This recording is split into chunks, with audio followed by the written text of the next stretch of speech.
오랜만에 뵙습니다. 잘 지내셨나요? 저는 뭐 열심히 홍보 업무하고 있고요. 많이 좀 응원 부탁드리도록 하겠습니다. 물로장생 편을 혹시 기억하시는지 모르겠습니다. 네, 물로장생 편도 너무 재밌게 잘 만들어졌고 물이나 건강이나 이런 부분에 사람들이 관심이 많구나라는 거를 한 번 더 느낄 수 있었던 것 같습니다. 이제 네. 댓글을 좀 많이 달아주셨는데 읽어보시면 좋을 것 같아서 준비 좀 해봤습니다. 댓글이 758개나 달려있네요. 댓글 이벤트의 힘인가요? 물의 온도는 어떻게 하는 게 제일 좋냐? 수돗물 마셔도 됩니다. 수돗물 마셔도 되고요. 오늘 또 질문지를 또 하나 준비를 했습니다. 과장님. 맨날 질문이야. 유튜브에 있는 댓글을 저희가 신문 십답지로 만들어가지고 제가 오늘 또 가져와 봤습니다. 평생 한 가지 물만 마신다면은 그래도 수돗물 먹도록 하겠습니다. 혹시 한국 상하수도협회 촬영이라서 그러신 거 아닌가요? 들켰나요? 생수나 수돗물, 정수기 이렇게 비교를 할 때 아무래도 수돗물이 가성비적인 측면도 뛰어나고 그리고 생수, 정수기에 있는 수질과 비교해서도 전혀 밀리지 않기 때문에 저는 수돗물을 선택하는 게 굉장히 합리적이라고 생각합니다. 특별한 물 루틴이 있다면 무엇이 있을까요? 이제 운동을 하다가 물 먹고 또 운동하다가 물 먹고 이게 조금 비효율적인 것 같아가지고 헬스장 가기 전에 물을 한 500ml 정도, 한 2잔 정도 되겠죠? 마시고 헬스장에 가요. 나는 하루에 이 정도까지 물을 많이 마셔봤다. 한번 하프 마라톤에 나가본 적이 있었거든요. 그때 물을 굉장히 많이 마셨던 기억이 납니다. 이제 끝나고 나서 너무 갈증이 심해서 그때 하루에 마셨던 게 거의 한 4리터 이상 되지 않았을까요? 얼어 죽어도 아이스 수돗물 대 뜨거워 죽어도 따뜻한 수돗물. 물로장생 1편 때 제가 이제 얼음물 마셨잖아요. 그 얼음물 마시고 나서 굉장히 고통스러웠거든요, 사실은. 그리고 원래 제가 따뜻한 물을 많이 마십니다. 당연히 뜨죽따죽.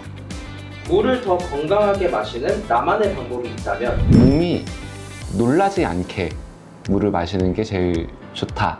이거는 제 지극히 주관적인 생각입니다. 나한테 안 좋은 게 뭘까를 제거하는 그런 소거법으로 건강을 유지한다면은 그게 오히려 더 좋은 방법이 아닐까라고 저는 그렇게 좀 생각을 합니다. 또 전문가분을 또 한 분 모셨습니다. 궁금해하셨던 질문을 바탕으로 전문적인 얘기를 조금 나눠보시면 좋을 것 같습니다. 네, 교수님 정말 반갑습니다. 고대 안암병원 가정의학과 김양현 교수입니다. 의미 있는 기관에서 하는 영상에 참여하게 돼가지고요. 굉장히 반갑고 또 좋은 내용으로 준비해 보겠습니다. 물과 건강에 대해서 이제 콘텐츠를 하나 찍은 적이 있습니다. 질문을 많이 달아주셨는데요. 그 질문들에 대해서 사실 저희가 일일이 다 댓글을 사실 달아드리고 싶은 마음이 정말 컸는데 건강에 대한 부분이다 보니까 저희가 함부로 이렇게 다룰 수가 없어서 교수님께 이렇게 좀 도움을 구해보고자 좀 모시게 되었고요. 많이 궁금해 하시는 게 생수나 수돗물이나 아니면 정수기물 뭐 이렇게 좀 다양한데 각자 좀 어떤 장점이 있는지. 나라에서 관리하는 거는 이제 수돗물이긴 하잖아요. 전체 보건하고 관련되어 있는 측면에서는 수돗물이 검증이 좀 더 철저하지 않을까 이런 생각이 좀 들고요. 음료들이 과연 좀 물을 대체할 수 있는지 그런 부분이 좀 궁금하고요. 이뇨작용을 유발할 수 있는 카페인들이 들어있는 음료는 그 물 섭취량에서 좀 제외해야 되는 거 아니냐라는 그런 질문이 있었는데 저는 음료수도 충분히 그런 역할을 할 수 있다고 생각을 합니다. 근데 다만 이제 들어있는 성분이 다르잖아요. 예를 들어서 과일 음료 같은 경우는 당분이 좀 들어있고 그렇다면은 칼로리가 좀 걱정이 되거나 당이 걱정이 되는 분들은 좀 섭취에 주의를 하셔야 되고 이온 음료 같은 경우는 이제 운동을 하면 수분뿐만 아니라 나트륨 성분이나 이런 것들이 좀 소실되기 때문에 그런 것들을 보충하는 목적에서는 좋다고 생각을 합니다. 이 카페인이 들어가 있는 음료 같은 경우는 너무 많은 양을 마시게 되면 이뇨작용이 더 많아지기 때문에 그만큼 수분 손실이 일어나서 그 정도를 다른 물로 더 보충해야 되는 번거로움이 있을 수 있다고 생각을 합니다. 물을 너무 많이 마시는 경우들이 간혹 있는 것 같아요. 이제 개인에 따라서 연령이나 성별 그리고 본인의 신체 상태 등에 따라서 적절한 물의 양을 계산하는 방법이 혹시 있을까요? 체중에다가 뭐 곱하기 0.3, 그러니까 한 30% 정도를 이렇게 뭐 저희가 수분 섭취를 한다라고 생각하시면 좀 편할 것 같고요. 당연히 이제 운동하시면 운동한 만큼 이제 수분 손실이 일어나고, 보통 뭐 사우나 가시면 우리가 땀 흘리고 나서 이제 체중이 빠졌다고 생각을 하시잖아요. 근데 대부분은 아시는 것처럼 이제 수분 손실이 많기 때문에 뭐 그 정도를 내가 수분을 섭취해야 되겠다라고 생각하시면 좋겠습니다. 그 물을 마시기에 좋은 시간대가 사실 좀 따로 있을까요?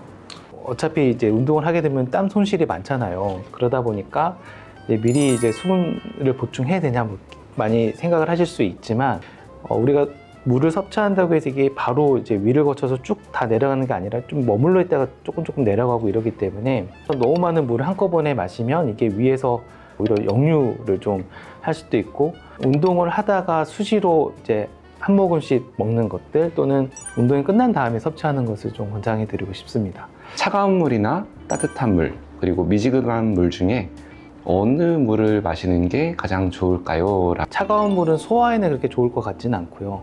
너무 더위가 좀 심할 때는 그 체온을 식히는 목적으로는 차가운 물이 또 괜찮거든요. 그래서 대부분은 이제 미지근한 물, 그러니까 저희가 먹었을 때 특별히 부담감도 없고 이런 물이 가장 좀 좋을 것 같고요. 뭐 뜨거운 물을 섭취하는 경우는 오히려 이제 구강이나 이 식도에 좀 자극이 되면서 오히려 안 좋을 수 있거든요.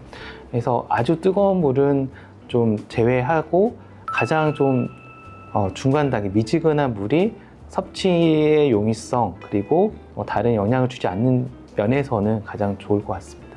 저는 이렇게 물과 건강에 대해서 좀 관심을 갖고 찾다 보니까 이런 말들이 있더라고요. 어떤 게 좋으냐보다 어떤 게 나한테 안 좋으냐를 미리 알고 제거하는 방식으로 건강을 챙기는 것도 좋은 방법이다 라고 말씀을 하시는 분들이 계신데, 그런 부분에 대해서는 어떻게 생각하시나요? 저도 굉장히 많이 동의를 하고요. 대부분 여쭤보시는 게 그거예요. 이게 몸에 좋냐? 이걸 더 먹는 게 좋냐라고 많이 물어보는데, 오히려 반대로 그분이 가지고 있는 생활 습관에서 이런 음식을 먹으면 안 되는데 이거를 먹으면서 그 다른 종류의 뭐 건강기능식품이나 이런 것들 드시는 게 별로 도움이 안 될 수 있거든요. 그래서 본인에게 맞는 걸 찾되 본인이 하지 않아야 되는 그 음수 생활 습관을 바꾸시는 게 오히려 더 좋다고 생각합니다. 응원의 메시지 한번 좀 부탁드리겠습니다. 중요한 물을 공급해주고, 또 깨끗한, 또 가장 안전한 물을 공급해주신 여러 관계자분들께 감사의 말씀을 이 자리를 빌어서 드리고 싶고, 또 파이팅 드립니다. 감사합니다. 사실 교수님께서도 아까 전에 이제 카메라 외적으로 그 인류의 건강에 가장 많이 영향을 미친 게 뭐냐라고 얘기를 했을 때, 사실 상하수도 분야가 굉장히 그 인류의 건강에 많은 부분을 책임지고 있다라고 말씀을 해주셨거든요. 마시는 물과 그리고 버리는 물이 얼마나 깨끗하게 위생적으로 처리되는지에 대해서 사실 저희 상하수 협회도 굉장히 많이 노력하고 있으니까 여러분들도 많이 응원해 주시고, 그리고 더 건강한 생활 하셨으면 좋겠습니다. 빛나고 소중합니다. 같이 있는 물, 같이 먹는 물, 수돗물.